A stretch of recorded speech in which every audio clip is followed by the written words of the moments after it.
June 10th, 2026. Today, a report from the Department of Labor showed that inflation in May hit its highest level since early 2023, reaching an annual rate of 4.2%, up from 3.8% in April. The Federal Reserve likes to keep inflation at 2%. Energy costs are the biggest driver of that inflation, with fuel oil up 59% and gasoline up 41% over their costs last year. Airline fares have risen 27%. Fruits and vegetables are up 6% over their cost a year ago. At a signing event for the budget reconciliation measure Republicans passed to add an additional $70 billion in funding for Immigration and Customs Enforcement, or ICE, and Customs and Border Protection, or CBP, the parent agency for Border Patrol, a reporter in the Oval Office asked President Donald J. Trump if he was concerned about the inflation number. Trump answered, "No, I love it. The numbers were great. You know what I really love? I love the inflation. You know why?" And then his speech slid into a fantasy rewriting of the history of his war on Iran and his decision to launch it. Trump claimed that he was telling reporters, and Iran, for the first time, that the U.S. was secretly taking oil from Iran. "Do you know we've been taking out millions of barrels of oil?" he asked. "Nobody knows it. You know who doesn't know about it? Iran, until right now.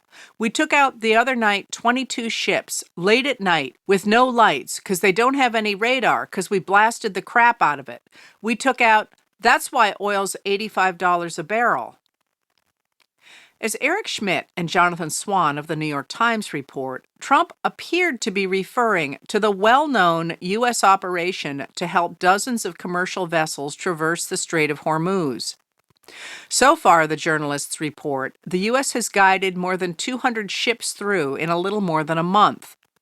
Before the war, about 3,000 ships a month traveled through the strait. The reporters say they could not confirm Trump's claim that the effort had enabled more than 100 million barrels of oil to reach the market. Then Trump slid into a rewriting of why he started the strikes in the first place, in order to suggest the dramatic hit the economy has taken from the war was part of his plan all along.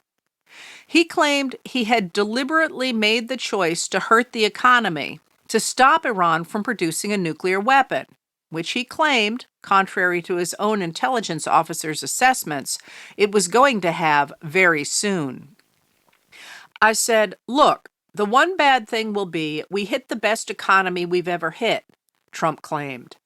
And I said to my people, I had Treasury Secretary Scott Bessent, I had Commerce Secretary Howard Lutnick, I had Defense Secretary Pete Hegseth, I had then Deputy Attorney General Todd Blanche in the room. I said, the one thing we have to do now, we had just hit the highest stock market in history, highest 401ks in history. Everything was going well. And I said, I hate to do this to you guys, but Iran's going to have a nuclear weapon very soon. We have to go and attack. In fact, in his video announcing the strikes and in comments in the early days of the war, Trump emphasized that the U.S. intended to end the Iranian regime, which he claimed had been at war with the U.S. for 47 years, and he urged Iranians to rise up against it.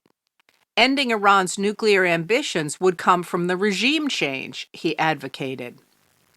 In any case, he said today, oil was not nearly as expensive as the $250 a barrel people had said it could reach, so its current level is pretty amazing. And the stock market, he said, remains high.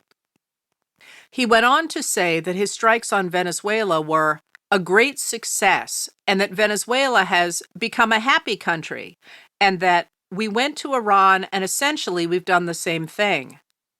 He claimed Iran's military has been destroyed and all the Iranian leadership is gone. When a reporter finally brought him back to the question about inflation coming down, he said that when the war is over, it's going to come down like a rock. Meanwhile, John Neifel of Media Matters noted yesterday that Fox News hosts, many of whom supported the initial strikes on Iran, are now arguing that Trump should start bombing again. Their mantra is that it will take only 2 weeks to win a decisive military victory. Trump's relationship with sex offender Jeffrey Epstein is back in the news as New York Times White House reporters Maggie Haberman and Jonathan Swan, who have a book on the Trump presidency coming out, detailed how desperately worried the White House was last summer over the Epstein files. They searched desperately for a way to look as if they were being transparent to appease the MAGA base, while also making sure the files stayed hidden. The write-up of the story distances President J.D. Vance from the files, suggesting he was panicked by them and wanted them released. This position, attributed to him by White House officials, is good for him politically, as he will want to pick up MAGA voters unhappy about the Epstein cover-up by 2028 at least, or before, should he need to take the mantle of the presidency from Trump, who will turn 80 on Sunday. Vance is in the news this week as he seems to court MAGA in other ways as well. On Monday, he announced he would refer Minnesota Governor Tim Walz and Minnesota Attorney General Keith Ellison to the Department of Justice for an investigation of criminal fraud. The claim that Somalis in Minnesota are engaging in social services fraud while Democrats look the other way is a driving factor behind MAGA politics. Raquel Coronel Uribe and Tara Prindiville of NBC News report that Walz has called Vance's attacks on him a campaign of retribution meant to punish blue states like Minnesota. Ellison told the reporters the allegations were unfounded and a political stunt. It is deeply troubling to see official powers and public resources diverted away from serving the people and instead aimed at pursuing political adversaries, he said. This is not what government is for, and it diminishes public trust in our institutions. Vance has also jumped aboard the unfounded accusation of Trump and his loyalists that the slow counting of ballots in California suggests the election is insecure and the Republican candidate is being cheated. Election denialism is increasingly a hallmark of the MAGA Republicans, as they argue any election they lose is fraudulent. During the 2024 presidential campaign, when caught lying about Haitian immigrants eating pets, Vance admitted he felt it necessary to create stories so that the media actually pays attention to the suffering of the American people. Yesterday, an Iranian drone downed a U.S. helicopter, although a U.S. official told CBS News it was not clear that the strike was intentional. This evening, Trump launched new airstrikes against Iran, saying they were self-defense strikes in response to Iran's unwarranted and continued aggression after the slow progress of negotiations for an agreement to end the war. U.S. Central Command said U.S. forces launched strikes on Iranian military surveillance capabilities, communication systems, and air defense sites across Iran. U.S. Marine Corps, Air Force, and Navy assets fired precision munitions on Iranian targets that posed a threat to U.S. forces and international commercial ships transiting regional waters. Christoph Kodel and Christian Trebert of the New York Times confirmed reports from Iran that U.S. strikes destroyed what appears to have been a drinking water facility. They note that targeting civilian infrastructure can be a war crime under international law. Iran's Islamic Revolutionary Guard Corps responded to the U.S. strikes with their own strikes against U.S. targets in the region and announced it was closing the Strait of Hormuz completely and would attack any vessels trying to cross it. With the renewed strikes, the price of oil jumped more than $1 a barrel. Tonight, Trump posted on social media a demand that Republicans in Congress give the U.S. military an additional $350 billion and pass the Save America bill that would suppress voting. No games, no delays, and no weak compromises. Do this ASAP, he wrote. This is a generational investment in our military, even bigger than President Reagan's, he wrote.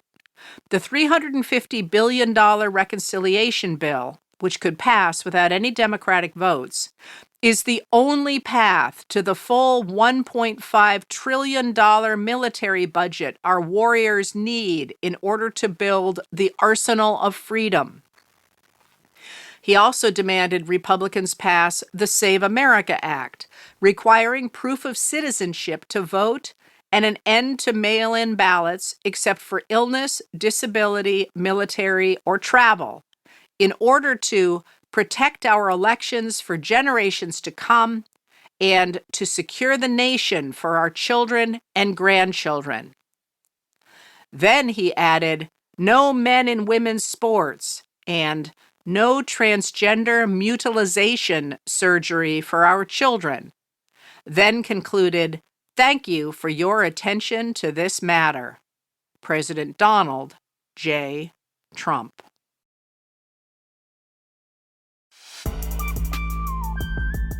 Letters from an American was written and read by Heather Cox Richardson.